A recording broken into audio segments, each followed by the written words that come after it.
Jumbo, fellow adventurers, time for a wild and crazy spiritual tune-up. Ghosts, aliens, and weirdness.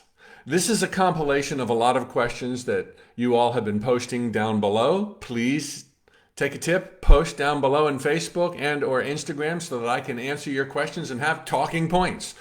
So, where to begin? There are mysteries galore in the universe, and they tantalize, they intrigue, they confound.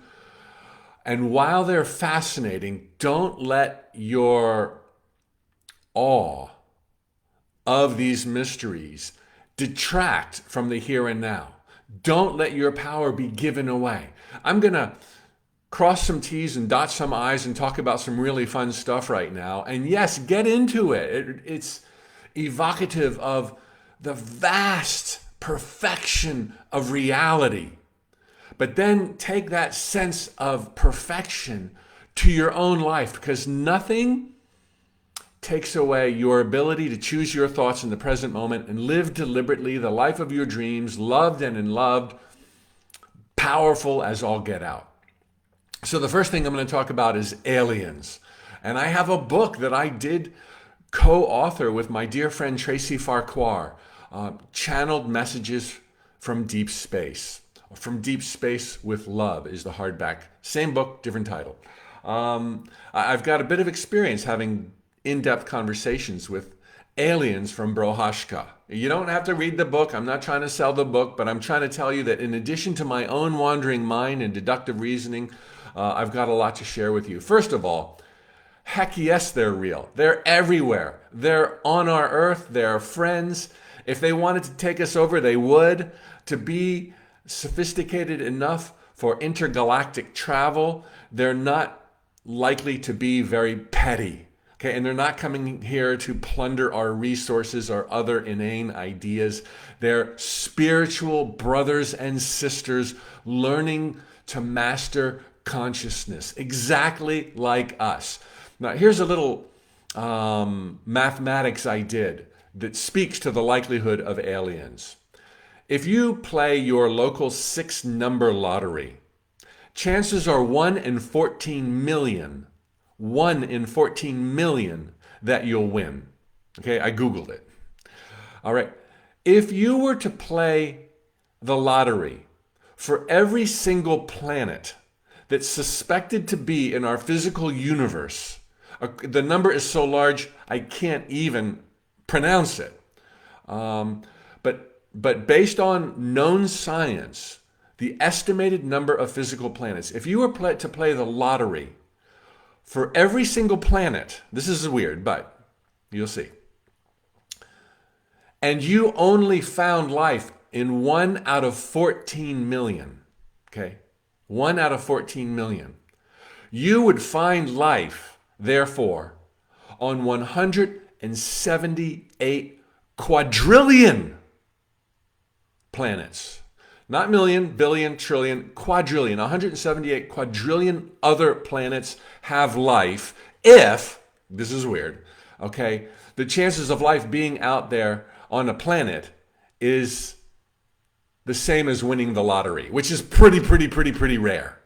178 quadrillion. They're everywhere. Some are more advanced than us technologically, some are less advanced technologically, and more important, some are more advanced than us spiritually in terms of the evolution of consciousness, and others are less. From, I believe, what Frank said in the book I co-authored with Tracy Farquhar, we are in the bottom quarter as far as conscious evolution. I forget what book I read that in. But yeah, they're everywhere. Crop circles. Somebody asked me about crop circles. Yeah, I'm sure it's probably aliens trying to communicate with a wink. I don't read anything profound in them. I know others do. I think 9 out of 10 crop circles are probably, people trying to trick you. But why wouldn't they be kind of playing around to pique your interest, to wonder big questions and discover the magnificence and vastness of reality? The other big question I get about is ghosts and evil entities and bad spirits, and are they people who've crossed over? Invariably, consolidated from all I've ever read, which is not much, and my own intuition, that's exactly what they are. They're so attached to the physical plane with unfinished business that they can't move closer to the light. And so they're in this kind of twilight zone, purgatory of their own creation, from which they are utterly powerless to interfere with your life. Zero power. Ghosts, poltergeists, all that stuff, those are tormented souls who have not yet connected the dots, who are experiencing and meeting in the twilight zone their beliefs and their expectations, and they're in a muddle. They're trying to be reached all the time with angels or light beings or teachers or whatever you want to call them, because there's lots of grades of consciousness. Angels being another grade. I did a mastermind just on angels about a month ago. So just like the movie Ghost, did you see that with Demi Moore and Patrick Swayze? Oh my gosh, exactly like that. Except they cannot interfere with your manifestations. Do not be afraid. The only time a poltergeist or a ghost might somehow show up is if you're highly tuned to that world and you believe in it.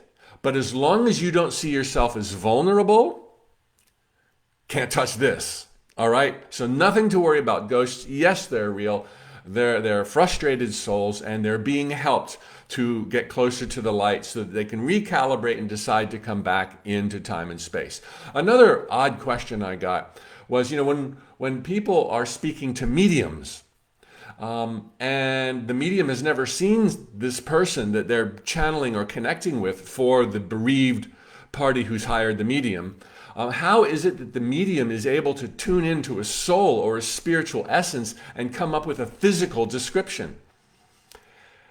Given that we identify in our lifetimes here in time and space with a physical body that's so useful in so many ways, it's a channel of our spiritual energies, until we are way beyond where form is not necessary, we like form. We want form. We continue with form. And we will very likely, there's free will here, look exactly the same as you and I right now on the other side when our transition happens. We might choose to look younger. We might choose to have more hair. We might choose a few little adaptations, but it's comfortable. Believe it or not, you wanted to look how you look right now. You're gorgeous right now. It's only other people's opinions of what's beauty and what's not that we bully ourselves.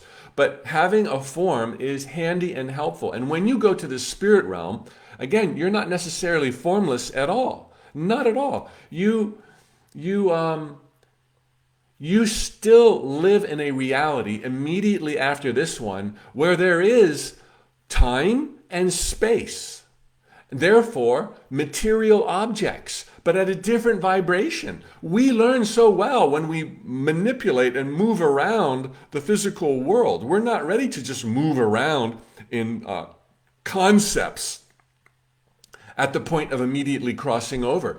And you see as clearly as here. You hear as clearly as here. You can taste and feel just like you do here right now. I know that's a hard one to kind of think. We tend to think that when we close our eyes, that's an approximation of the other side. No, there's more colors on the other side. There's more vividness on the other side. There's more acoustics on the other side. There's more aromas on the other side. And we make our way through various realms of paradise, no more magnificent than this paradise. I mean, how many flavors of chocolate do you really need? But there, time and space and matter are much more malleable. They're not as consistent and as rigid as here. We need the rigidness here to better learn of our power as creators. And this is a tangent to another thought. How come when I have all these fearful thoughts, or how do I stop my fearful thoughts? There's like a safety measure in time and space that you don't spontaneously get your thoughts. You don't spontaneously get manifestations, because we would have lions and tigers and bears invading us. And then we have Prince Charming and Princess Charming showing up. And then they would turn into beasts, and we wouldn't be able to handle that. So here we have this thick, dense soup with an inclination to succeed, an inclination to prosper, a buoyancy that keeps us more or less on the up and up in health and wealth and clarity, sanity, wealth, abundance, friends, laughter. And there's this like gap, if you will, before anything manifests. It's just easier for good stuff to manifest than bad stuff. The pyramids, from my latest readings of the Emerald Tablets, heavy, profound stuff. Emerald Tablets by Dooley, if you can find that. Thoth was the architect of the tablets. He lived for 50,000 years on planet Earth. I totally believe it.